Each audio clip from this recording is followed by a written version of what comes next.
막힌 정치의 맥과 혀를 시원하게 뚫어드립니다. 타협 신이 상생으로 정치 일타 강사 김성태가 돌아왔습니다. 김성태가 풀어주는 정치의 맛.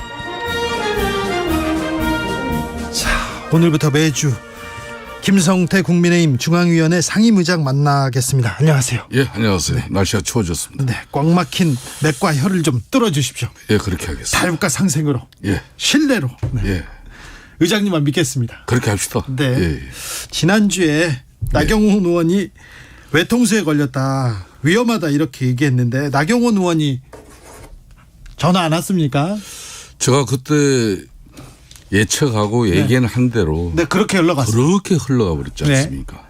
그런데 나경원 전 대표는 작업 의면이 너무 길었어요. 네. 그러니까 출마를 하려면 빨리 출마를 해버리고 네.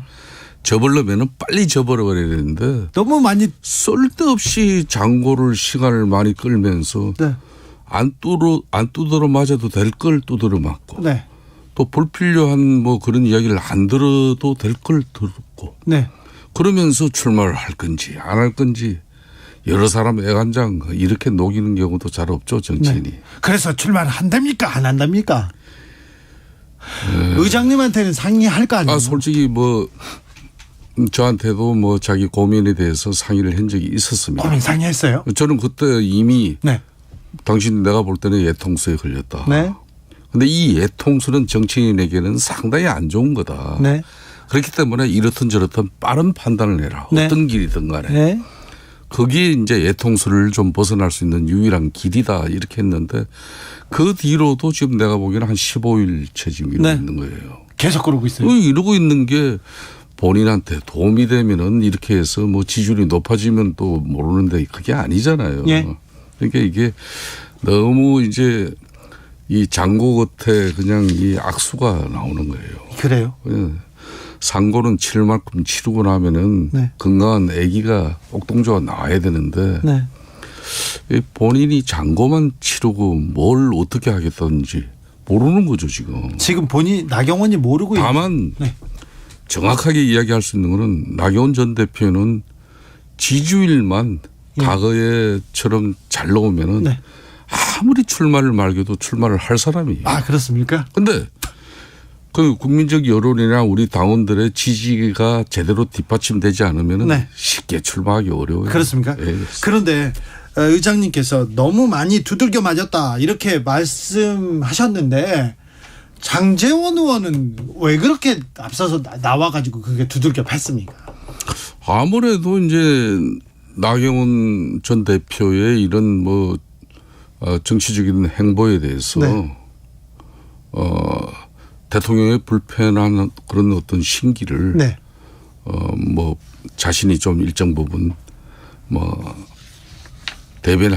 대변했지 않느냐 저는 그렇게 짐작하는 거죠. 그런데 대변한 건 그런데 좀 감정이 섞였더라고요. 이렇게 애정어린 조언이나 비판이 아니라 왜 장제원 의원은 그렇게 나경원 의원 이렇게 두 사람 사이에 감정이 있어요. 감정의 고리. 제가 알기로는 나경원 전 원내대표에게 가장 호의적인 인물이 네. 우호적으로 윤석열 정부 대통령 당선되고 난 이후에 네. 나경원 전 원내대표 설 자리가 별로 그렇게 없었어요. 공간이 크지는 않았어요. 예. 그럼에도 불구하고 당시 장제원 당선인 비서실장 예. 뭐 대통령과 또 나경원 전 원내대표 간에 이렇게 해동도 만남도 조선해주고. 아, 그렇군요. 그리고 이 일이 벌어지기 전까지 얼마 전까지도 자주 연락하고 만난 사이로 그렇게 알고 있어요. 아하. 왜 그런 사람이 나경원을 저격하고 나왔겠나. 네.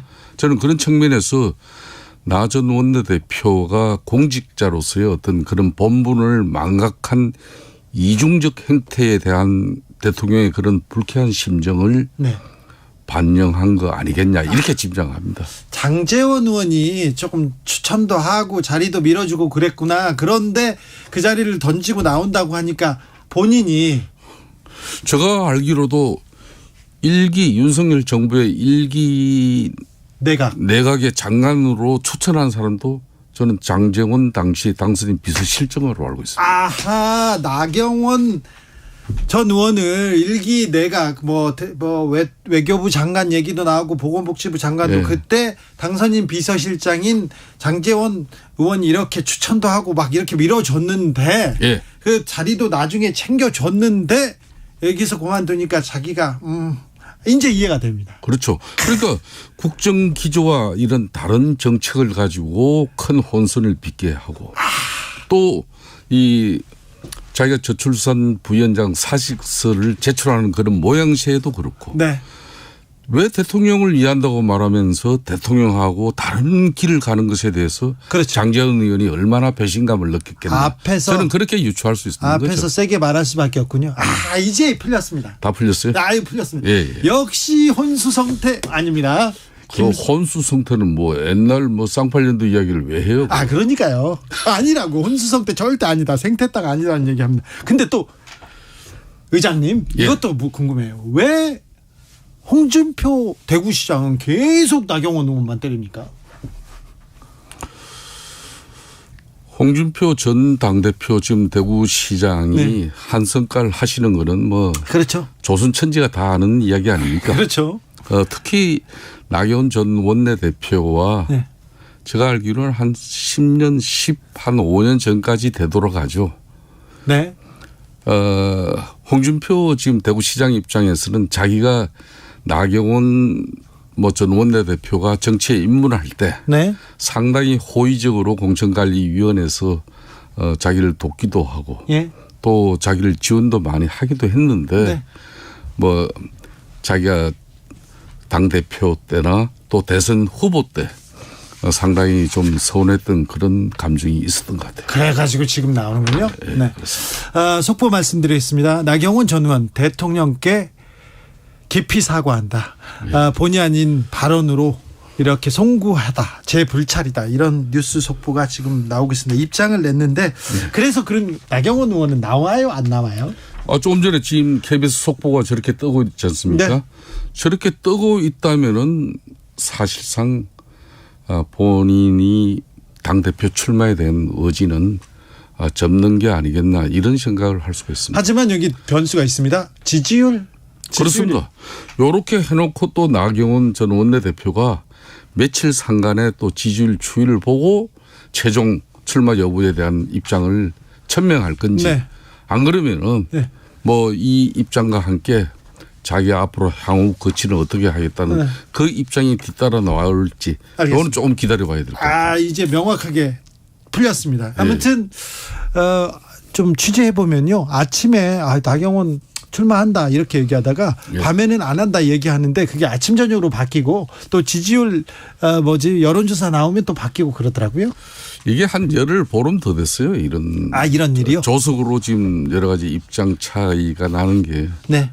나경원 전 의원 본의 아니게 대통령 본의 아니게 말한 거 불찰이다. 윤께 깊이 사과한다 이렇게 얘기했습니다. 그런데 당에서 대통령실에서 그리고 초선 의원들까지 나와서 막 성명서 내고 나경원 의원을 질타하는 이런 모양새는 그렇게 좋아 보이진 않아요.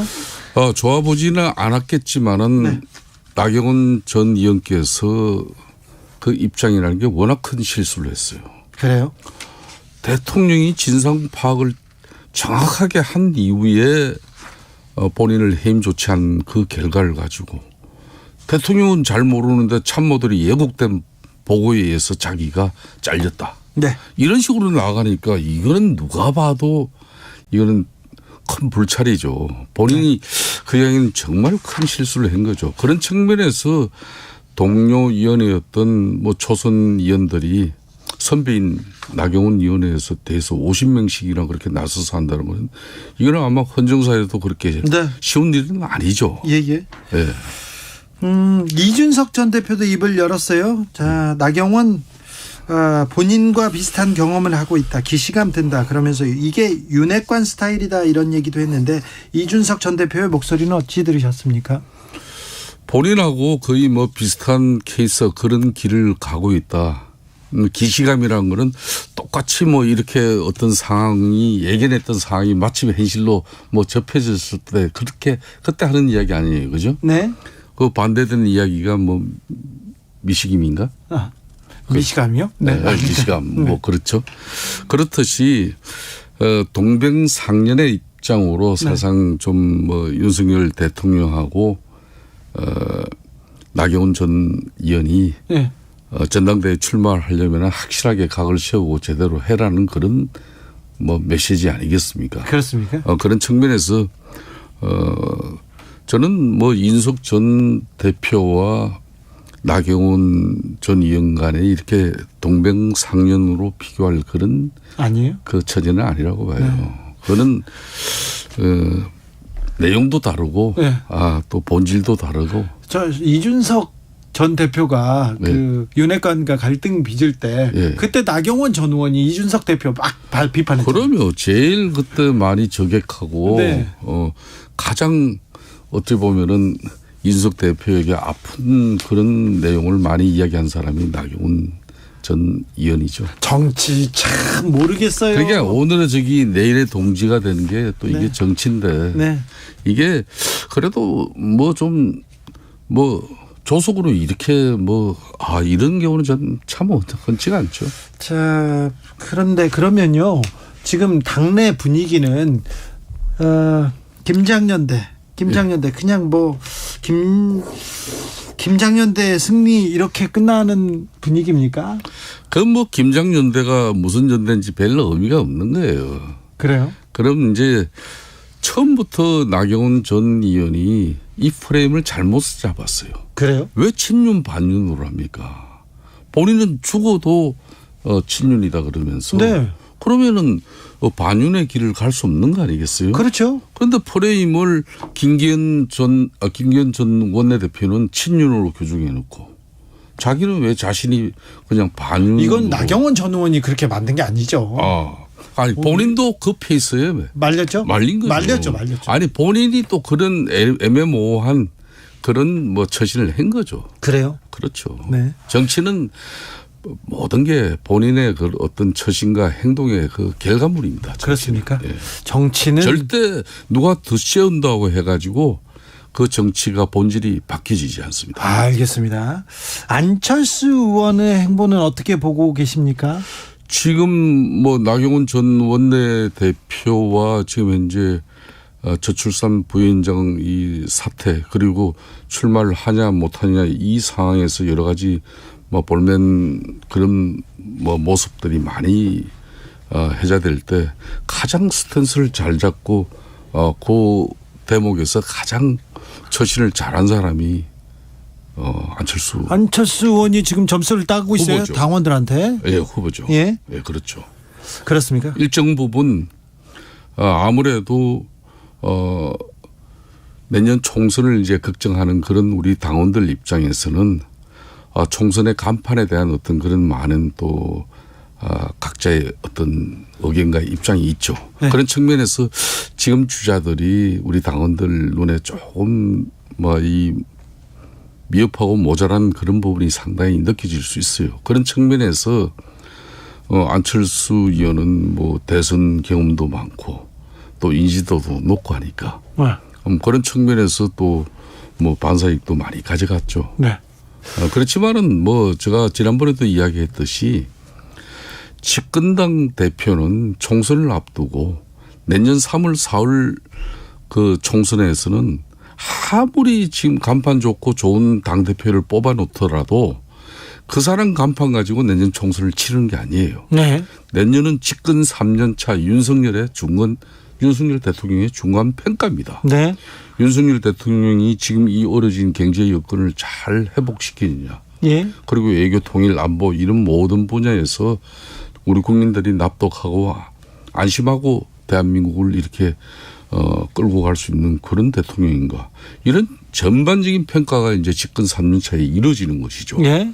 그렇기 때문에 무엇보다도 우리 국민의힘은 가장 당정 관계를 안정스럽게 가져가야 됩니다. 집권당의 면모를 잘 유지해서 대통령과 호흡을 잘 맞춰서 국민들에게 안정된 집권 여당의 이렇게 면모 여기에 표를 주십시오 했을 때 그 반응을 보는 것이지 지금 뭐 우리 당 대표 선수는 제가 지난번에 이야기했지. 네. 만 어쩔 수 없이 관리형 대표의 한계를 벗어나지 못합니다. 알겠습니다. 근데 안정적인 관계, 뭐 상호 협력적인 관계 다 좋은데 네. 좀 종속적이지 않습니까? 대통령실에서. 그러니까 수직적인 당정 관계 가져가면 이게 또 문제죠. 그렇죠. 예, 시키는 대로 막 움직여 버리면은 이게 당이 왜 있냐 이렇게 되죠. 그렇죠. 예, 거기에 또 더불어 가지고 엄청난 공천 잡음이 또 생겨버리면은 선거 망치는 거죠. 그렇죠. 그러니까 일정 부분 우리 당원들과 국민들의 뜻도 우리 집권당으로서 당 지도부가 앞으로 선출되는 당 대표가 네. 잘 받들면서 네. 또 집권당에서 배출한 대통령과 원만한 소통을 이뤄내는 그 능력, 역량을 지금 다 이번 전당대회에서 선택하는 거죠. 정치력도 탁월하고 또 뭐 지도력도 탁월하고 그리고 야당과 소통 능력도 탁월한 의장님은 왜 대표 안 나갑니까? 능력만 놓고 보면. 저는 좀 많이 쉬었습니다. 많이 쉬었어요? 예. 그럼 더 쉬는 김에 좀 쉬시려고요? 네. 이제 뛰으셔야죠 이제. 이제 좋은 정치가 회복될수록 예. 저는 오늘 점심 때도 민주당의 홍영표 전 원내대표. 원내대표 때 예. 홍영표 원내대표하고 호흡 맞췄죠. 예. 그때 이제 원내대표를 같이 한 사이로 오늘 설명지를 앞두고 네. 오찬을 같이 했습니다. 오찬을 같이 하면서 예.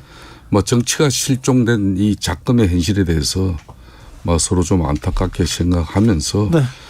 결론은 정치 공학적인 이런 계산에 의한 정치는 배제해야 되지만은 정치는 살아야 되는데 정치 자체가 실종된 부분에 대해서 좀 서로 정치를 살릴 수 있도록 이당 저당 좀 힘을 모아보자 그런 이야기는 좀 나눴습니다. 알겠습니다.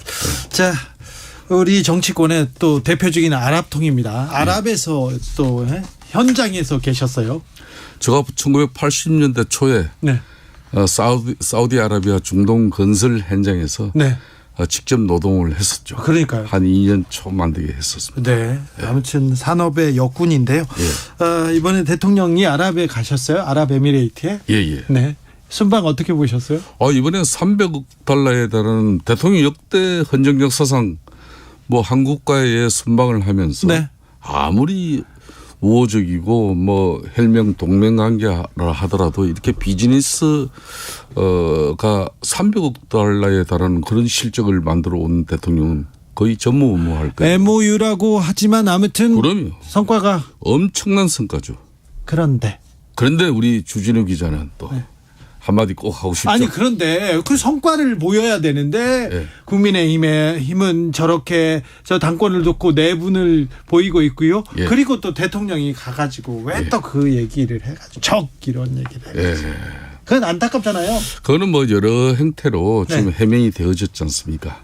해명이 됐습니까? 해명이 이란 정부뿐만 아니라 네. 또 우리 애교부에서 네. 여러 채널을 통해서 그 진위나 이런 게 적대적으로 한 이야기가 아니라 지금 해명하고 있어요? 많은 해명을 했죠. 그래요? 그런데 이제 이 아랍인들이 보면은 네. 상당히 또 성격들이 있죠. 성격이 있습니다. 네. 성격이 있고 이 사람들 또 하면 수가 틀어지면은 네. 상당히 피곤하죠. 그러니까 빨리 사과하고 빨리 수습해야죠. 그런 측면에서 지금 오해 네. 이건 절대적으로 없애는 중이고 다만 지금 이란과 대한민국 간에 좀 불편한 관계가 있어요. 예. 2018년도 이란이 그렇죠. 예. 그때 NPT를 탈퇴하고 예. 쉽게 말하면 미국이 이제 이란을 제재하게 되는데 우리도 같이 동참을 하게 되는 겁니다. 네. 그럼 이란 입장에서는 우리 한국에 지금 한 70억 달러에 달하는 돈을 이제 자기네들은 받을 게 있다고 그러지 않습니까? 네. 그런 측면에서 지난 2018년도에도 그 호르무즈 해협에서 우리 유조선을 갖다 이렇게 피납했었잖아요. 그렇죠? 네. 그래서 이제 그런 또 좀 일부 우려도 있습니다만은 이란 정부에서 이거는 우리 정부에서 발빠르게 애교 모든 라인을 통해 가지고 그 오해도 풀고 그 진위에 대해서도 충분하게 말씀을 드렸는데도 불구하고 지금 이란 정부는 이걸 막 키워요. 네. 이 키우는 게 결론은 지금 NPT 자기네들 탈퇴에 대한 이 국제 제재에 대해서 한국 정부 니네들 왜 우리한테 협조 안 하냐 이런 거죠. 지금. 네. 예. 그런 압박이 또 지금 들어오고 있는 겁니다. 그 외교적 이렇게 조금 그걸 구실로 지금 또 삼으려고 하는 그렇죠. 그런 기조가 있는 거죠. 왜 하필이면 좀 이 부분에 대해서는 좀 안타깝게 생각합니다. 안타깝죠. 예. 네. 안타깝고 빨리 수습하려고 노력해야 되는데 예. 좀 당내에서는 뭐가 잘못됐냐 뭐 이거 뭐 그렇게 얘기하면 안 됩니다. 그죠? 수습해야죠. 이거는 뭐 우리 국회 뭐 외교부 할 거 없이 네. 특히 민간 채널을 통해서라도 네. 이란 정부에게 불필요한 오해가 더 오래 지속되게끔 할 필요가 없는 거죠. 그렇죠. 그럴 필요가 없어요. 다각적인 노력을 기울여야죠. 그렇습니다. 대통령의 진위도 분명히 그건 아니었으니까요. 네. 예. 민주노총에 대한 압수수색이 계속 이어졌는데 또 대표적인 노동계 인사이기 때문에 또 이것도 물어봐야 되겠습니다. 이 노동개혁 좋아요. 노조에 대한 그 국민들의 우려, 걱정도 있어요. 뭐 잘못하고 있다. 그런데 너무 노조를 이렇게 거의 적대시하는 거 아니냐 이런 얘기도 나와요. 지금 이제 노동개혁이라는 게 이제 민주노총과 한국노총 이런 양대 노총의 노동운동의 본질을 갖다가 제외하고 또 압박해서 노동운동을 위축시키려고 하는 의도는 전혀 없는 겁니다. 노동개혁의 지금 본질은 주 52시간 근로시간 단축에 따른 그런 탄력시간 적용 부분을 월 단위는 연 단위로 좀 확대해서 좀 기업들이 이런 탄력 근로 부분도 산업의 업종도 좀 이렇게 폭넓게 넓혀주자는 거고요. 그리고 이제 노조도 과거에 이제 저임금 장시간 노동에서 우리가 노동 착취를 당할 때 그런 상황은 아니니까 이제 책임 있는 사회 주체로서 노동조합의 회계도 투명성을 확보하고 또 노동조합의 운영도 민주적인 절차를 가지고 또 국민들과 함께하는 노동운동으로 좀 거듭나길 바라는 게 노동개혁의 본질이죠. 네. 아무튼 노조도 국민과 함께하는 그 노조로 이렇게 탈바꿈해야 됩니다. 노력해야 되는데 그렇습니다. 아무튼 우리나라 경제의 가장 큰 폐해들은 사장 뭐 회장, 오너들이 좀 문제가 많잖아요. 그렇습니다. 근데 그분들에 대한 세금은 막 깎아주고 노조만 때려잡는다 이런 얘기 나오는데 여기에 대해서도 생각하고 계신 거죠? 그렇습니다. 우리가 97년도 IMF 당시 김대중 대통령이 건모기를 통해서 그 IMF 외환 위기를 극복하고 난 이후에 주 5일제를 도입하는 사회적 합의를 진행시켰습니다. 그렇죠. 그게 엄청난 사회 대변혁을 가져왔지 않습니까? 네. 그러니까 지금도 엄청난 우리가 세계적인 경제 위기 속에서 대한민국의 국가 경쟁력을 강화하기 위해서는 이런 사회적 대타협이 절실한 시기예요. 이제 이런 측면에서 양대 노총 노동운동의 지위도 많이 높아졌어요. 네. 그런 만큼 책임 있는 사회 주체로서 이제 대규모 정규직 중심의 노동운동이 너무 좀 정치적으로 흘러버리면은 아직까지 이런 경제활동 인구 중에 90%는 많은 장시간 때로는 뭐 이 대기업 정규직보다 엄청난 그 임금 복지의 차이를 가지고 지금 어렵게 지내는데 이런 뭐 사회적 좀 책임도 이제 고려한 노동운동이 되면은 훨씬 사회적 대타협이 빨리 오죠. 알겠습니다. 노동계 계속 지금 노동개혁이란 이름으로 계속 노동계에 대한 저도 개인적으로는 윤석열 정부가 노동개혁을 빌미로 양대 노총을 탄압한다든지 또 불필요한 오해를 가져갈 수 있는 그런 노동조합 활동의 정상적인 운영을 방해하는 목적으로 그런 일이 있어서는 절대 안 된다고 합니다. 지켜주십시오. 저는 그 부분은 뭐 중요시합니다. 네, 의장님 믿겠습니다. 예. 정치의 맛 여기서 마무리할까요? 예, 그렇게 하시죠. 네, 설날 잘 보내십시오. 복 많이 받으십시오. 예, 감사합니다. 김성태 국민의힘 중앙위원회 상임의장이었습니다. 정치 피로